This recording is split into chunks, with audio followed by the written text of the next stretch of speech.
Boa noite, meus irmãos. Boa noite, minhas irmãs. A doce da paz de Jesus nos envolva. Boa noite aos irmãos e irmãs que nos acompanham de casa também. O Centro Espírita Amor e Luz convida para as reuniões de todas as quintas-feiras aqui de casa. Como não está vindo ninguém pela primeira vez, vou dar as boas-vindas aos irmãos desencarnados, que sempre têm a permissão dessa casa de adentrar aqui. Um vizinho, um amigo, um parente nosso muito querido, eles têm a oportunidade, seja bem-vindo pela primeira vez. Aqui os nossos trabalhos de estudo começam toda segunda-feira, com a evangelização das crianças de 20 a 21 horas. Temos também em casa, no grupo do WhatsApp, que começa de 20 a 21 horas, toda segunda-feira. E às terças nós temos o trabalho físico aqui na casa, que começa às 19h30 até às 20h30. Estudando o livro A Gênese. Estão convidados também para participar conosco. E de 20h30 até 21h30 nós temos a reunião mediúnica aqui na Casa dos Trabalhadores, atendendo como pronto-socorro nossos irmãos e irmãs desencarnados. E todas as quintas-feiras nós temos reunião pública com um palestrante diferente aí. Temos também a Biblioteca Grande aqui aos fundos para empréstimo de livros. Esse é o trabalho da nossa casa no momento. Então, sejam todos bem-vindos. Vamos ler hoje o livro Vida Feliz, contendo aqui o ensinamento de Joana de Ângela, através das mãos de Waldo Pereira Franco. E eles convidam aqui para nós reservar um pequeno, como diz aqui, reserva um breve espaço de tempo entre os teus deveres para a beleza. Qual que é a beleza? Desperta cedo a fim de acompanhar o nascer do dia, embriagando-te com a pujança da luz. Caminha por um bosque silenciosamente, aspirando o ar da natureza. Movimenta-te numa praia deserta e reflexiona em torno da grandiosidade do mar. Contempla uma noite estrelada e faz mudas interrogações. Contempla uma rosa em pleno desabrochar. Detém-te ao lado de uma criança inocente. Conversa com um ancião tranquilo. Abre-te a beleza que há em tudo e adorna-te com ela.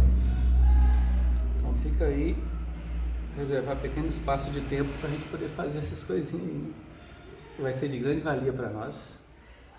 Então vamos aproveitar essa noite maravilhosa, como todas as outras, fechar os nossos olhos, procurar mentalizar Jesus, mentalizar a Mãe Santíssima, a fim de que possamos juntos, com os olhos fechados, unindo nossos corações, nossos sentimentos, colocando neles os melhores pensamentos e sentimentos,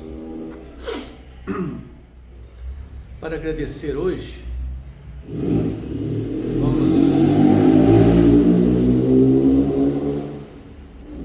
Vamos agradecer pelo alimento que não pode faltar em nossas vidas, porque cessa toda a vida.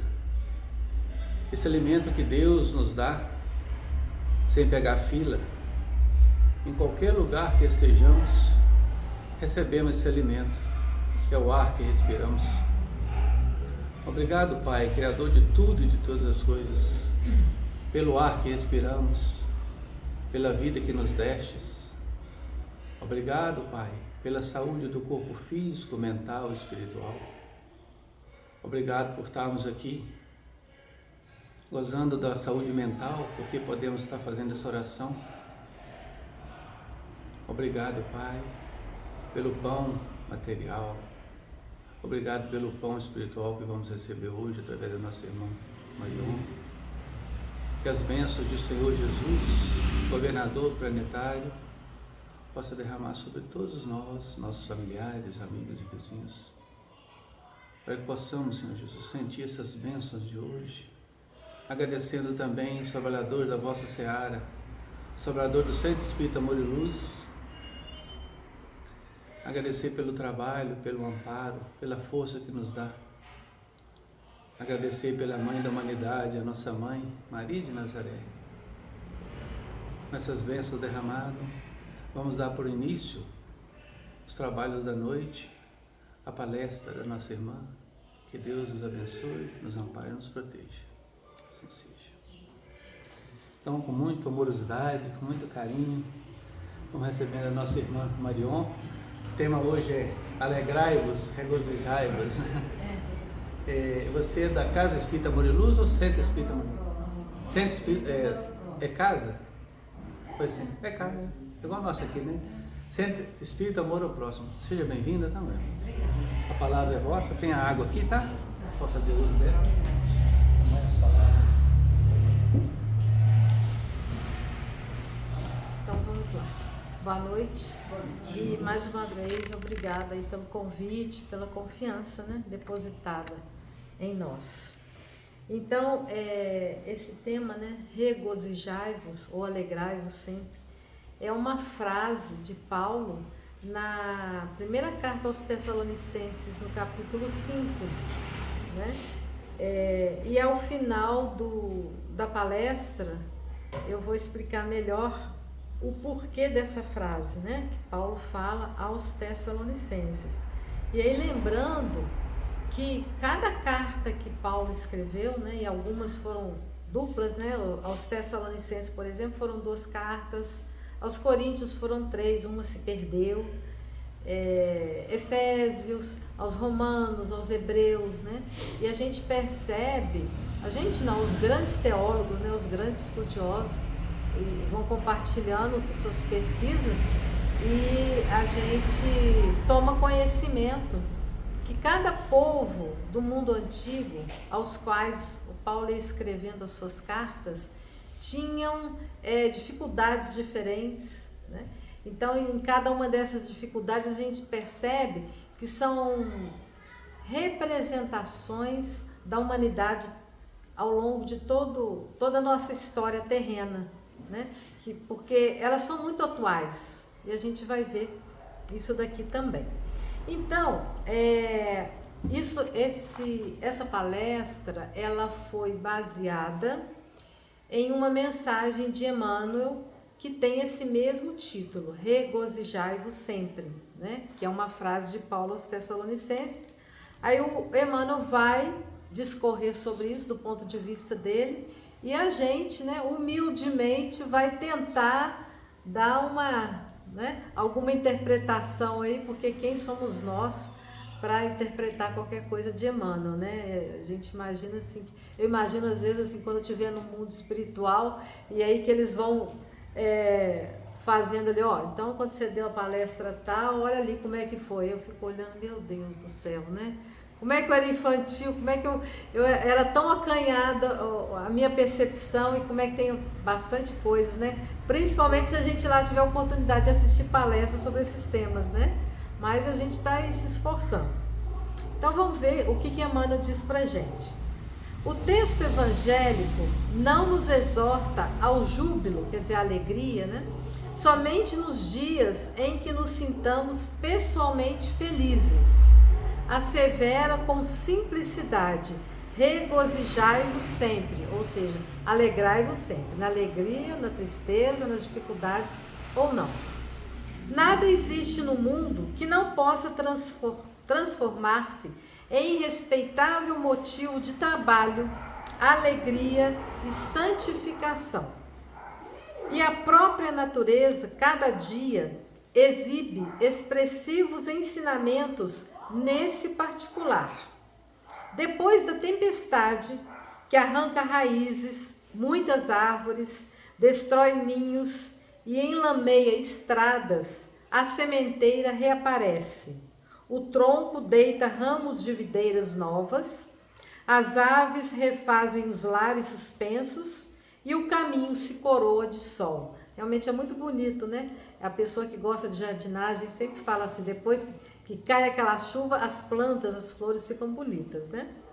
Somente o homem, herói da inteligência, guarda consigo a caratonha do pessimismo, por tempo indeterminado, qual se fora gênio irado, e desiludido, interessado em destruir o que não lhe pertence. A ausência continuada de esperança e de alegria na alma significa evolução deficitária. Por toda parte, há convites à edificação e ao aprimoramento, desafiando-nos à ação no engrandecimento comum. Ninguém é tão infeliz que não possa produzir alguns pensamentos de bondade, nem tão pobre que não possa distribuir alguns sorrisos e boas palavras com seus companheiros na luta cotidiana. Tristeza de todo instante é ferrugem nas engrenagens da alma. Lamentação contumaz é ociosidade ou resistência destrutiva. É necessário acordar o coração. Eu acho muito interessante essa frase de Emmanuel, né? A gente fica assim, o que é o coração dormindo, né? É necessário acordar o coração e atender dignamente a parte que nos compete no drama evolutivo da vida, sem ódio, sem queixa, sem desânimo. Isso que é difícil, né? A gente até vai, né? Eu tenho que cumprir a obrigação X, Y, eu tenho que ir no hospital, eu tenho que ir no centro espírita, eu tenho que fazer isso, aquilo. Mas a gente sempre vai reclamando, né? Sem reclamar é que é difícil, né? A experiência é o que é. Nossos companheiros são o que são. Cada qual de nós recebe o quinhão de luta imprescindível ao aprendizado que devemos realizar. Ninguém está deserdado de oportunidades em favor de sua melhoria. A grande questão é obedecer a Deus, amando-o e servindo ao próximo com boa vontade.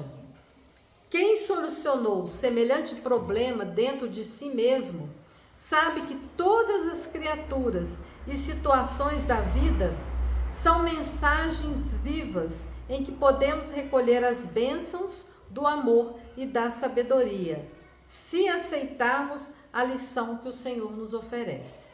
Nesse sentido, pois, não nos esqueçamos de que Paulo, o intimorato batalhador do Evangelho, sob tormentos de preocupações, encontrou recursos em si mesmo para dizer aos irmãos de luta: regozijai-vos sempre. Então, essa mensagem está no livro Fonte Viva, capítulo 102.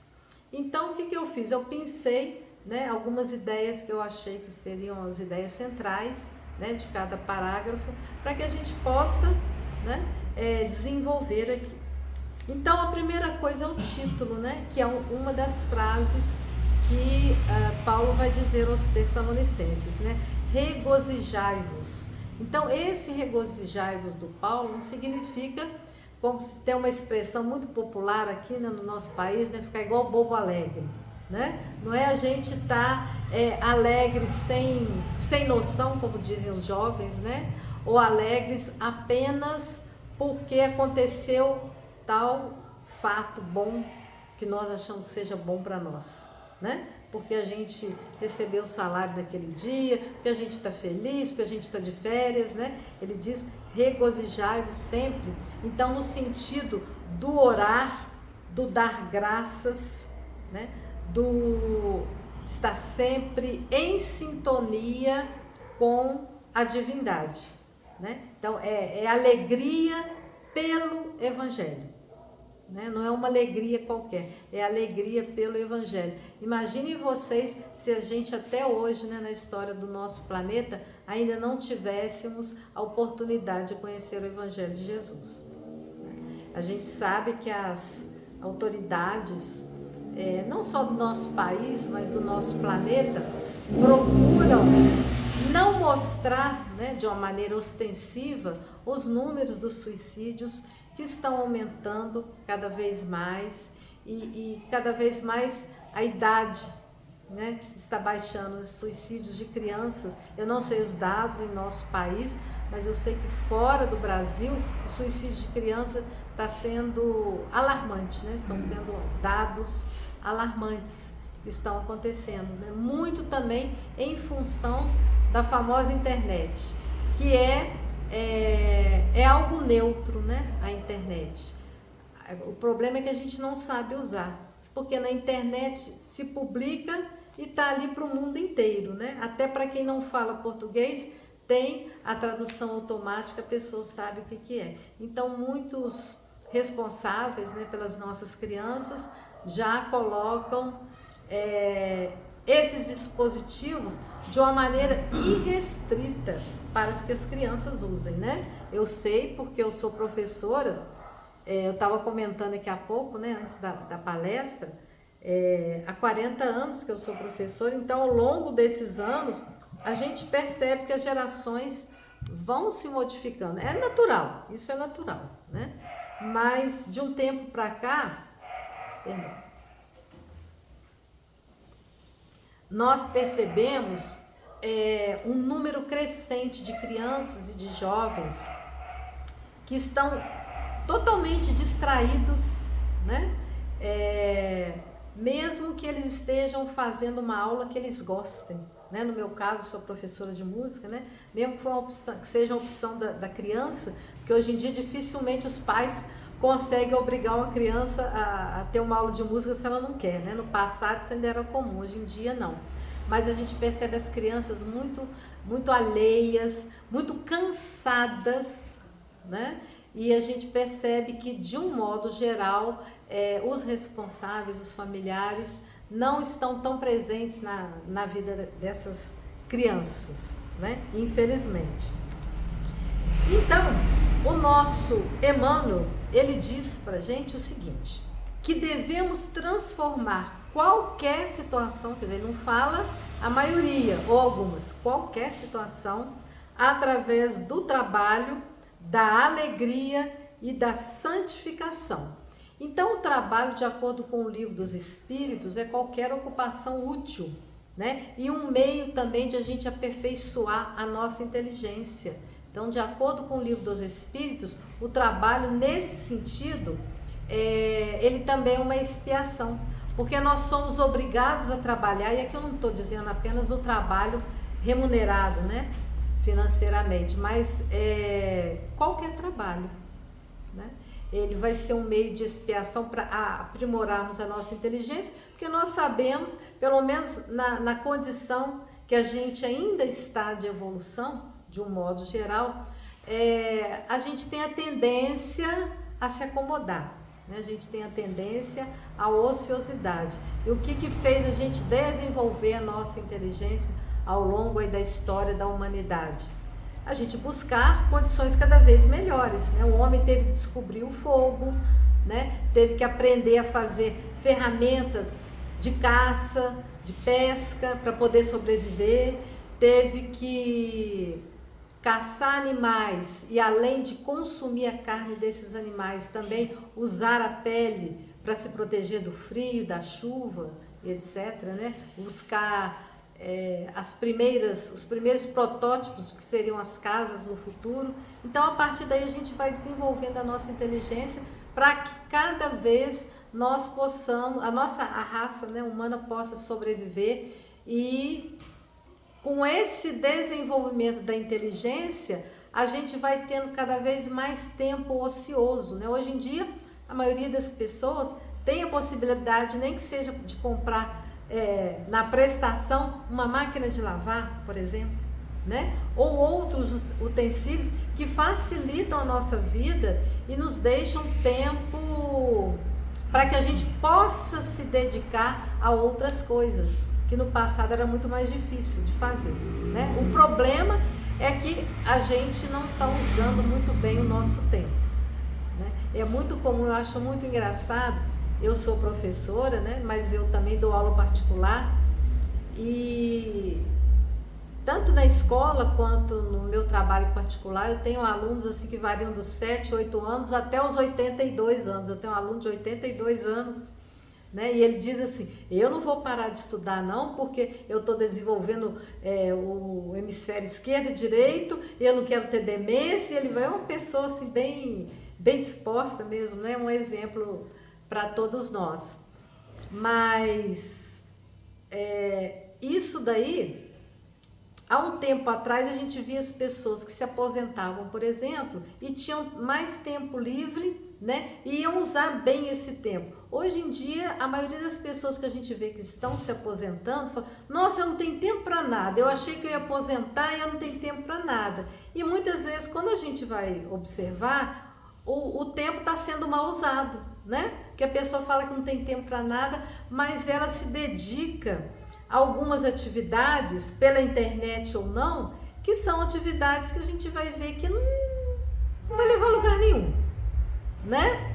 E a gente fala que a gente não tem tempo. Quando a gente vê, o tempo acabou e a gente não aproveitou, né? Então a gente sabe que as trevas também trabalham, né? Elas dizem, nós trabalhamos, nós somos organizados, inclusive os encarnados, né? Tem o famoso crime organizado, as trevas também, né? Mas do ponto de vista da doutrina espírita, isso que eles fazem não é trabalho, é uma atividade, mas não é trabalho, porque a atividade, segundo a espiritualidade superior, é uma ocupação útil, né? Emmanuel fala também que devemos transformar qualquer situação em alegria, mas que alegria é essa? É a alegria por conhecer o Evangelho. A gente não para pensar nessas coisas, né? Eu não sei quanto a maioria de vocês que aqui estão, mas eu venho de berço espírita, então desde sempre a minha avó estava lá, tinha que fazer o culto do Evangelho lá todos os dias, não era uma vez por semana, não, todos os dias, 6 horas da tarde. Então todos os netos que ali estavam, e gostando ou não gostando, querendo brincar ou não, porque a gente queria voltar para brincar, tinha que estar ali. Então, e era o Evangelho segundo o Espiritismo que ela lia. E depois na escola de evangelização, né, da doutrina espírita também, conhecendo o Evangelho, a gente não dá valor, porque a gente vai aprendendo, veio uma pessoa, um espírito, ou o espírito mais perfeito que veio pela terra, que é Jesus, e a gente vai se inebriando com aquelas palavras, com aqueles ensinamentos, mas a gente não dá o verdadeiro valor, né? O que seria de nós se a gente não tivesse as palavras consoladoras do Evangelho e, no nosso caso, da doutrina espírita também, né? Como nós estaríamos dentro desse mundo cada vez mais turbulento que está aí? Será que a gente aguentaria se a gente tivesse uma vida muito difícil sob vários aspectos, né? O aspecto emocional, social, financeiro, tivéssemos dificuldades tremendas e a gente não tivesse o conhecimento de que existem várias vidas, de que se a gente não consegue realizar muitas coisas aqui, nessa atual encarnação, a gente pode realizar no plano espiritual, que nós sabemos que lá existem escolas, existem universidades, né? Tem uma vida social também, e em outras vidas, né? A gente ia só se deprimir. Não, o meu sonho era ser engenheiro. Eu não consegui porque minha família não tinha condições, e depois eu tive que trabalhar para minha subsistência, depois família, e a pessoa vai morrendo. Mas se você tem esse conhecimento, né, torna-se um grande consolo, quer dizer, você está adiando um sonho, não é um sonho que nunca vai se realizar, né, porque teríamos apenas uma vida. Outra coisa que o Emmanuel fala que a gente deve usar para transformar qualquer situação é a santificação, mas aqui não a santificação no sentido assim de que a gente tem que ser perfeito, né? Tem uma frase de Jesus famosa, né? Sede perfeitos.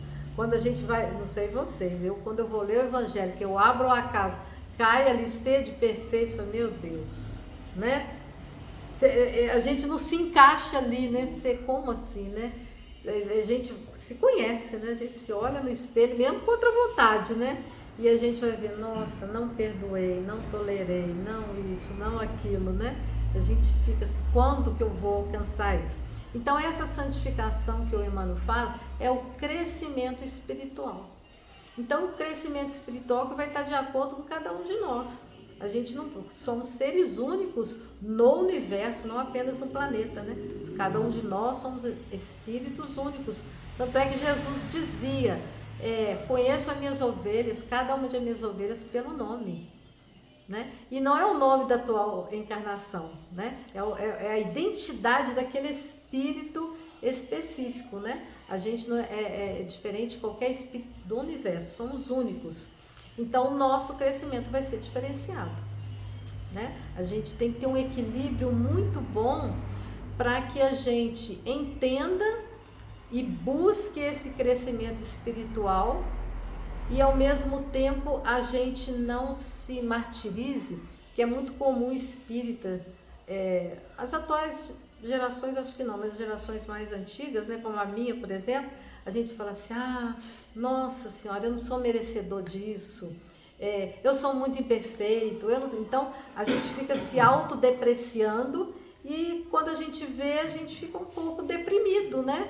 Porque fala, nossa, eu sou ruim, eu não sou perfeito, eu sou devedor, eu sou isso.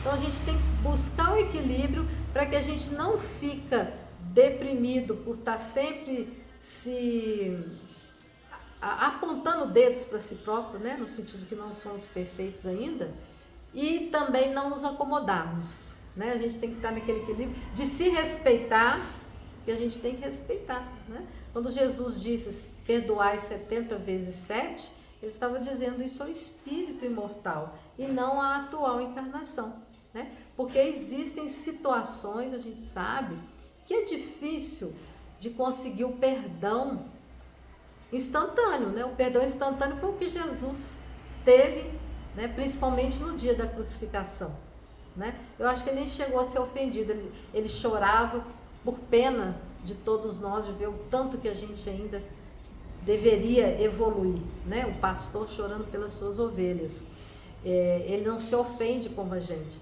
Então a gente sabe que existem situações complicadíssimas. Quem trabalha em reunião mediúnica sabe disso, né? O espírito chega lá e a gente chama o espírito de obsessor, como se, né, a gente tivesse que livrar a vítima daquele obsessor e afasta, né? Nós vamos te evangelizar e a força, e o outro, coitadinho, olha como é que ele tá. Ele tem as suas energias vitais drenadas, né? Ele acabou com o seu casamento por causa dessa obsessão, ele tá mal no emprego, ele perdeu o emprego por causa disso. Mas aí o espírito vem e fala assim, e se ele fizesse com você? Aí vai enumerando tudo que né? Então é muito difícil, nós sabemos, é muito difícil o perdão. Mas se a gente já dá o primeiro passo, eu vou contar uma coisa para vocês, não é bom a gente dar exemplo pessoal, mas pelo menos é verdadeiro, né? O meu marido, ele não é espírita, ele é católico. E teve um momento que ele frequentou muito uma religião, a religião católica, né? Mas os arautos do evangelho, né? Ele dava aula lá na escola e tudo.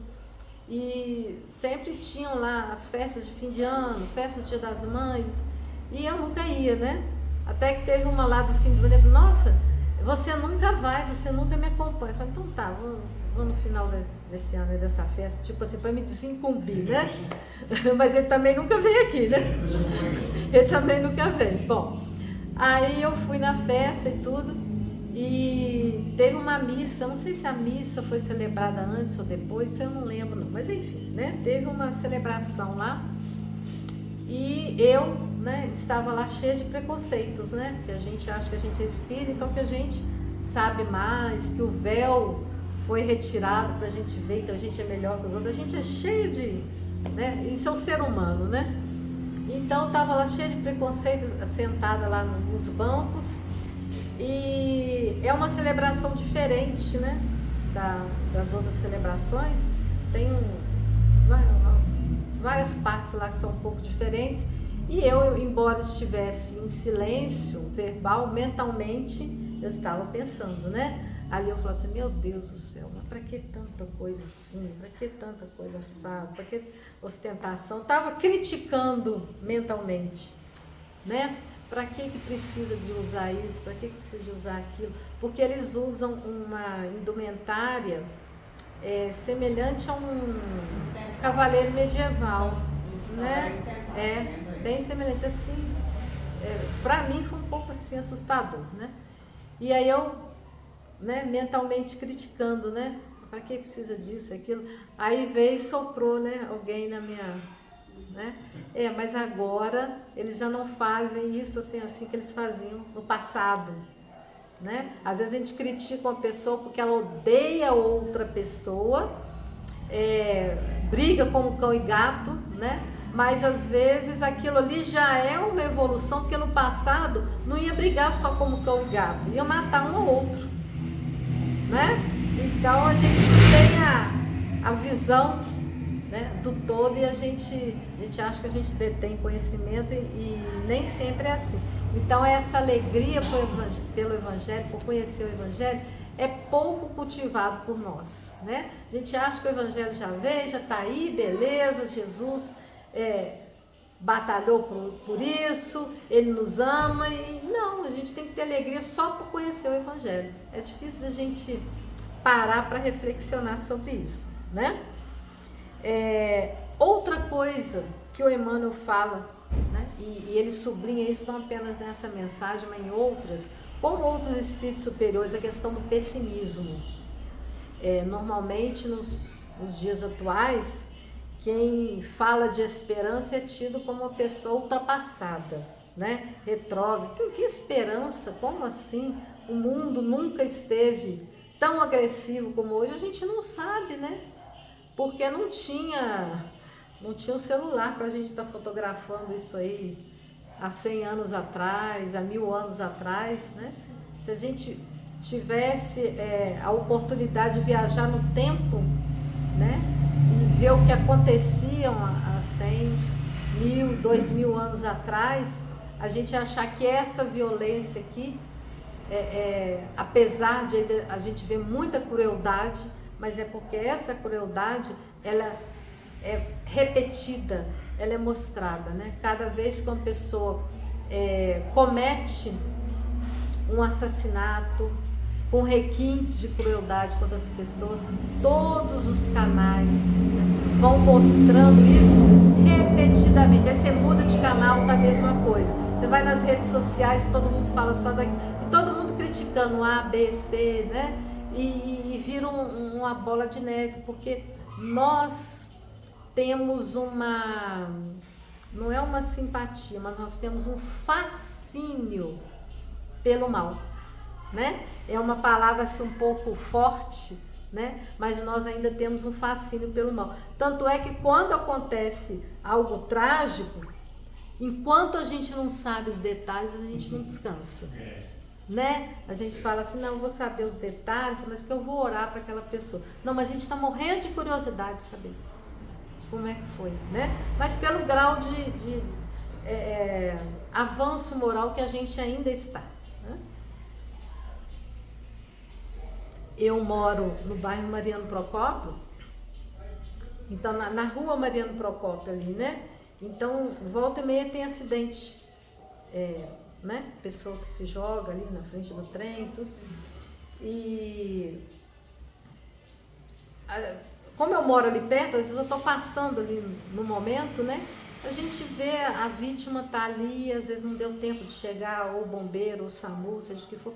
O pessoal, eu já vi gente rindo, fotografando, rindo.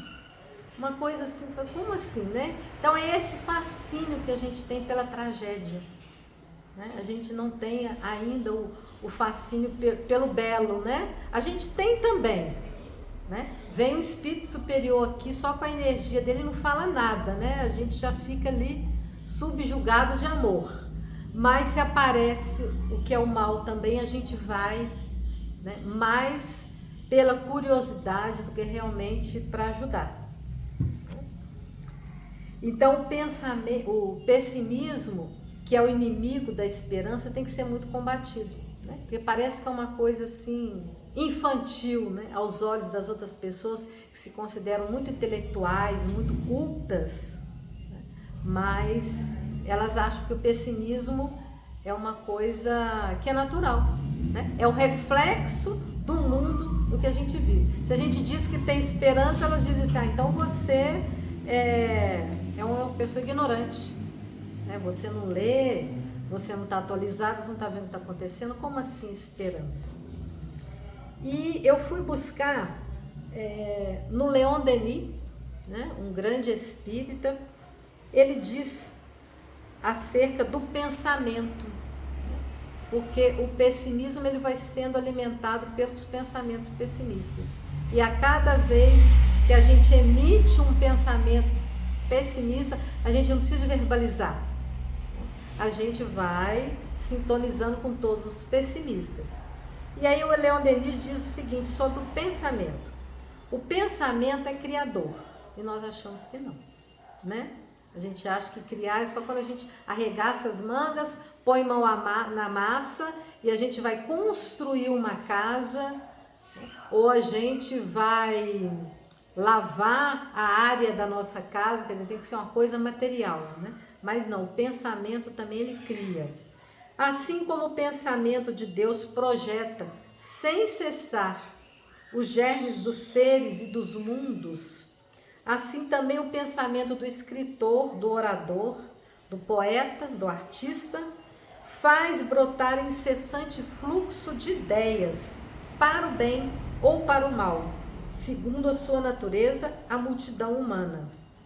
A missão dos trabalhadores do pensamento é grande, temível e sagrada. Interessante essa expressão que ele usa, né? Trabalhadores do pensamento.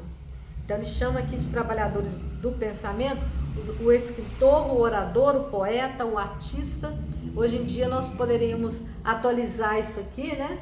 Chamando também os influenciadores, os youtubers, né? E todos esses estão aí também emitindo seus pensamentos, e a gente sabe que em grande parte não são pensamentos que vão elevar a gente, não são conselhos que nos vão ajudar. Por isso que o Leon Denis diz que a missão desses trabalhadores do pensamento é grande, porque atinge um número grande de pessoas. E no caso dele, na época dos escritores, né, atingiu várias pessoas, que os livros também eram publicados. Depois de um certo tempo, veio a fotocópia, então a gente ia xerocando os livros, isso ia sendo disseminado. Hoje em dia, com um clique, né, você lê ou você escuta. Então é grande, temível e sagrada. Temível porque ai de você se você influencia uma pessoa através do seu pensamento, verbalizado ou não, né, com coisas negativas. Você vai responder por isso, né? E ele explica que isso acontece porque todos que trabalham com o pensamento, todos são os que ele nomeou aqui, né? Escritor, orador, poeta e artista. São aqueles que têm especial atenção das pessoas, tocando-lhes a alma, né? Quantas vezes nós que somos pais, mães, a gente diz assim, nossa, eu tentei educar meu filho, minha filha, de todo jeito, todas as oportunidades de coisas boas eu apresentei, né? Seja na escola de evangelização, seja na escola comum, né? Seja estudando outra coisa, tendo oportunidades, enfim, várias coisas. E ele não me ouve, ele não me escuta, né? Eu falo, entra aqui, sai por ali. Aí vem lá um cantor, uma cantora que fala, ou influenciador, que fala a mesma coisa que eu falei por acaso, né? E ele vai lá e faz igualzinho, né? Mas por quê? Porque o artista, ele tem essa capacidade de tocar a alma das pessoas, né? É uma energia, um magnetismo que é desenvolvido quanto mais vidas a pessoa trabalha com arte. Por isso que a gente vê que os grandes artistas, eles já passaram por vários tipos de artes diferentes. Vários livros, mas em especial o Devassando o Invisível, da Ivone do Amaral Pereira, né? É a médium que psicografou esse livro. Ela vai falando sobre vários artistas ali, então ela vai explicando, né? Os mentores vão explicando. O espírito de Chopin, por exemplo, foi um grande compositor. Ele, antes de ser um grande compositor, ele havia passado também pelas artes, né? Pela pintura. Ele foi um grande pintor, ele foi Rafael em outras vidas. Em outras vidas também ele trabalhou com poesia, então a pessoa vai aprimorando. Então, quanto mais o artista vai aprimorando, né, em cada momento trabalhando um tipo de arte diferente, maior o magnetismo, maior a abrangência né, do coração que ele vai tocando das pessoas. E aí o Leon Denis fala o seguinte, que em todo poeta, artista, escritor existem sementes de mediunidade inconsciente em estado latente, precisando de cultivo para crescer. Olha só como que é difícil a gente ser artista, porque se o artista ele já tem essa sensibilidade muito mais exacerbada do que as pessoas comuns, é claro que essa semente de mediunidade está ali, né? Então ele tem muito mais facilidade de captar pensamentos, né, dos espíritos desencarnados. E como nós sabemos que, infelizmente, no planeta que a gente está, a maioria de nós ainda não temos bons pensamentos, boas ideias, se esse artista, se esse escritor, esse orador, esse poeta não tiver numa boa sintonia, ele vai captar, né, más ideias, maus pensamentos, e com a capacidade que ele tem de tocar a alma humana, isso aí vai se expandir cada vez mais, né? Então existem até alguns estudos que dizem, estudos que eu digo do ponto de vista espírita, né, que é muito mais fácil de um artista, por exemplo, enlouquecer por causa disso, né? Pela alta sensibilidade que ele já tem, né? Seja o pintor, seja o cantor, seja o musicista, né? Que toca algum instrumento, enfim, ele já tem essa alta sensibilidade e essa semente de mediunidade. Então, se isso não for muito bem trabalhado, né, vai acontecer o que ainda está acontecendo no nosso mundo. É muito mais comum a gente ver literatura, que é chamado de literatura, mas do ponto de vista espiritual vai ser um lixo, né? Filmes também que não prestam, né? Canções, etc., do que coisa boa. Aí você imagina se você está no plano espiritual e você tem acesso àqueles artistas que já entenderam isso, como que a gente vai se deslumbrar com esse tipo de arte, né? E aí o Denis vai finalizar sobre isso, sobre o pensamento, né? Ele diz que ciência, filosofia, religiões e arte. Eu achei isso muito interessante, porque o espiritismo está nesse tripé, né? Filosofia, religião e ciência. O Leon Denis ele coloca a arte também aí, né?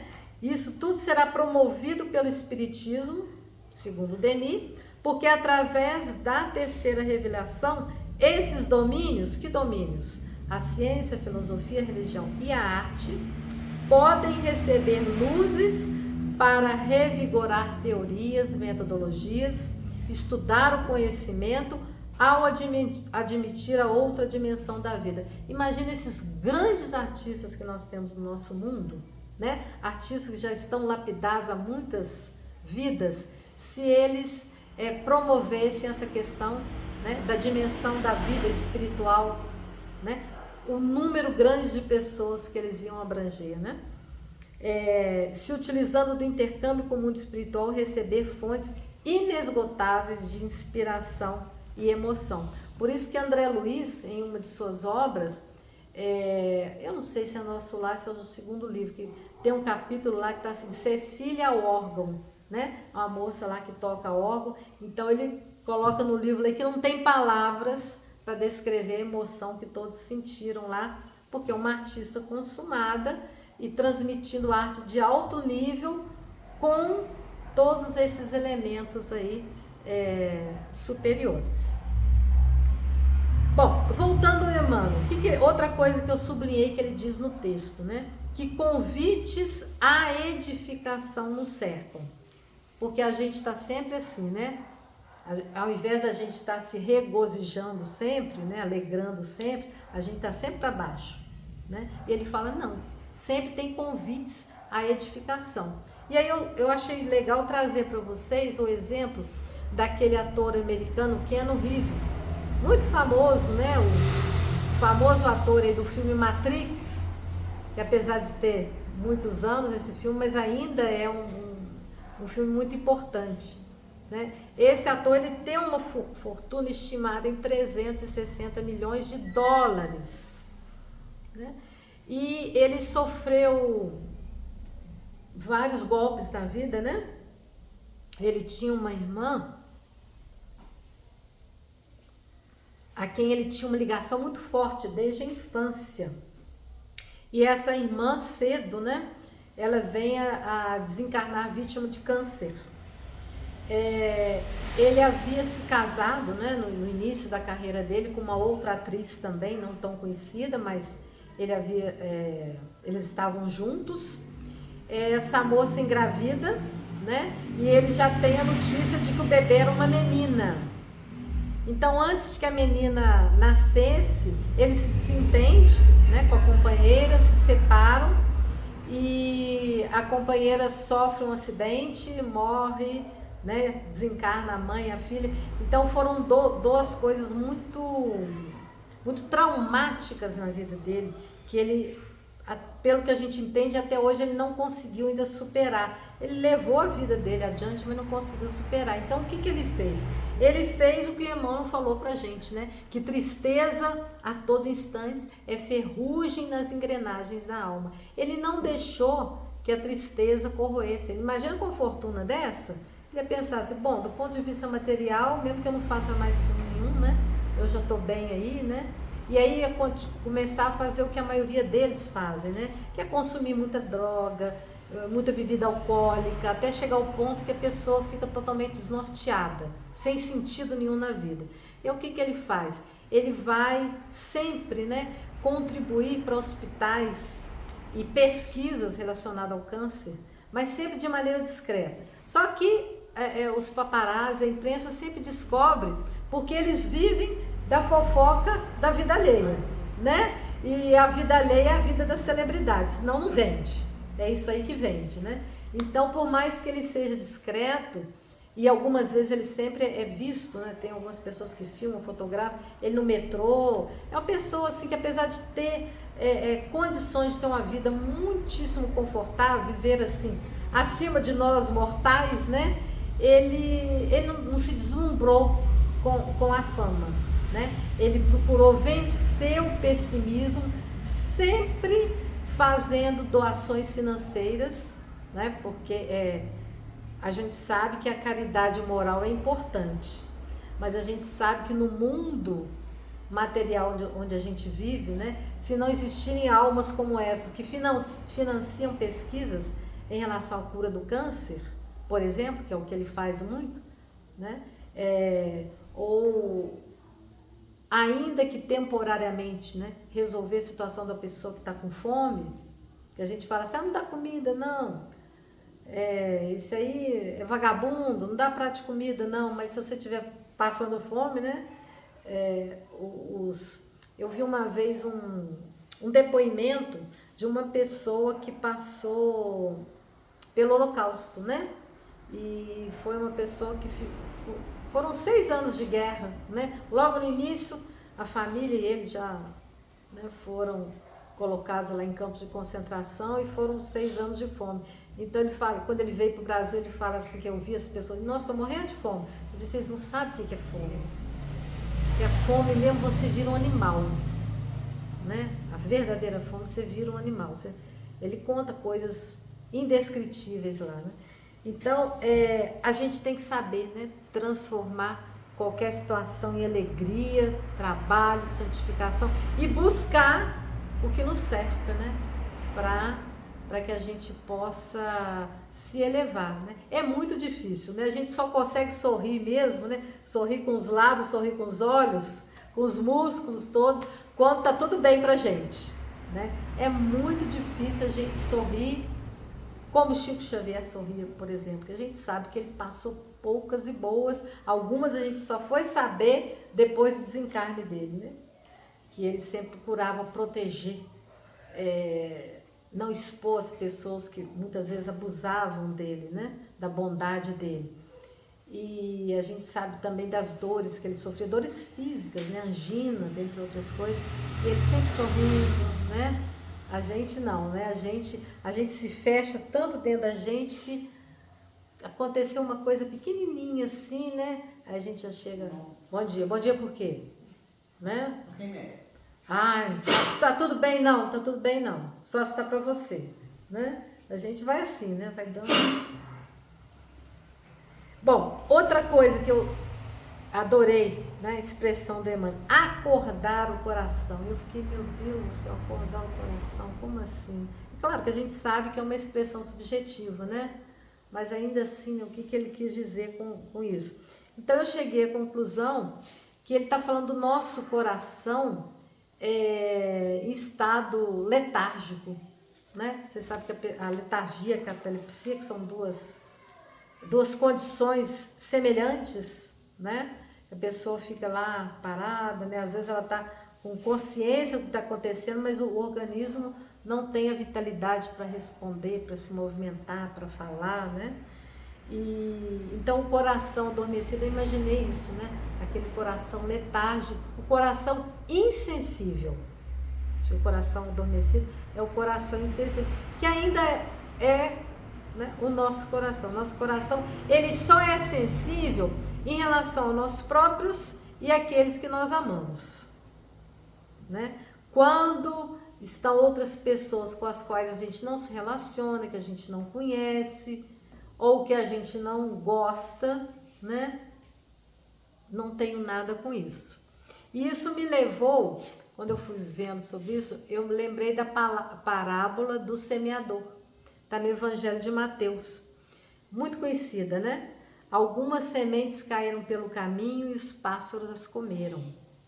Outras caíram em terreno pedregoso, com pouca terra, e devido à falta de profundidade, brotaram logo, mas o sol as queimou, e por não terem raízes, secaram. Outras caíram entre espinheiros, estes cresceram e as sufocaram. Outras caíram em terra fértil e deram frutos, algumas 100, outras 60, outras 30 por um. Quem tiver ouvidos, escute. Então Jesus contou essa parábola. E aí os discípulos, assim que ele terminou a parábola, os discípulos perguntou assim: Senhor, por que falas por parábolas? Aí ao invés dele explicar, ele responde com outra alegoria, né? Ele recorre a Isaías e cita Isaías, dizendo: por mais que escuteis, não compreendereis. Por mais que olheis, não vereis. A mente deste povo se embotou. Tornaram-se duros de ouvidos, taparam os olhos. Não aconteça que vejam com os olhos, ouçam com os ouvidos, entendam com a mente e se convertam, e eu as cure, né? Ou seja, ele contou outra parábola. Aí depois ele deve ter olhado para todo mundo, né? Tava igual eu, assim, um ponto de interrogação na testa, né? Deixa eu explicar para esse povo aqui, deve estar difícil, né? Então ele diz que aquele que escuta e não entende, vem o maligno e arrebata a semente. A semente em terreno pedregoso é a que escuta com alegria. Acha muito lindo, né? Falar sobre o Evangelho. Mas não lança raiz. Por quê? Vem a primeira tribulação.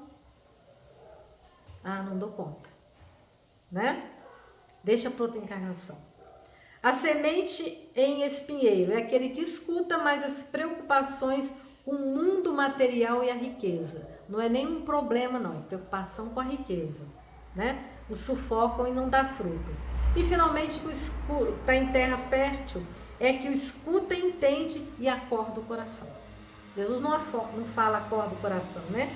Ele fala que é aquele que não está mais com o coração endurecido. Então a gente tem que acordar o coração, porque quando o coração acorda, a gente vê, escuta, sente, ouve. Outra coisa que ele fala, obedecer a Deus. Essa expressão, todos nós, né? A gente não gosta, né? Porque como assim obedecer a Deus? Os nossos maiores defeitos não são orgulho e egoísmo, segundo o Evangelho e o Espiritismo. Então aqui o nosso orgulho fala, obedecer a Deus, como assim, né? Não, eu sou espírita, eu sou culto, né? Eu leio muito, esse negócio de obedecer a Deus, a pessoa pensa as outras religiões assim. Não, para mim não tem isso não, né? Mas acontece que o obedecer a Deus está aqui no sentido de você demonstrar amor e confiança.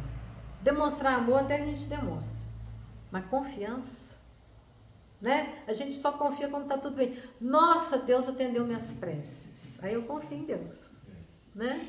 Você está pedindo e vem aquela aprovação, vem aprovação, vem aprovação. aí, né? Então, aí a gente não obedece a Deus. Porque obedecer a Deus é isso, é você se submeter à vontade dele. E por fim, quando Paulo exorta, né, os Tessalonicenses a se regozijarem, por que ele pediu isso, né? Alegrai-vos entre si, porque os Tessalonicenses estavam no grupo, né, de pessoas, que aliás era a maior parte das pessoas onde ele divulgou o evangelho no mundo antigo, formada ali pela cultura grega. E o que dizia a cultura grega sobre a morte? Dizia o seguinte, quando você morria, olha só como é que o troço era difícil, né? Você morria, então você já deve ter visto isso em algum filme, né? Tinha uma moeda que colocavam na boca da pessoa falecida ou nos 2 olhos, né? E aí vinha aquele barqueiro, né? Um traje todo esquisito ali, que ia levando a pessoa morta, né?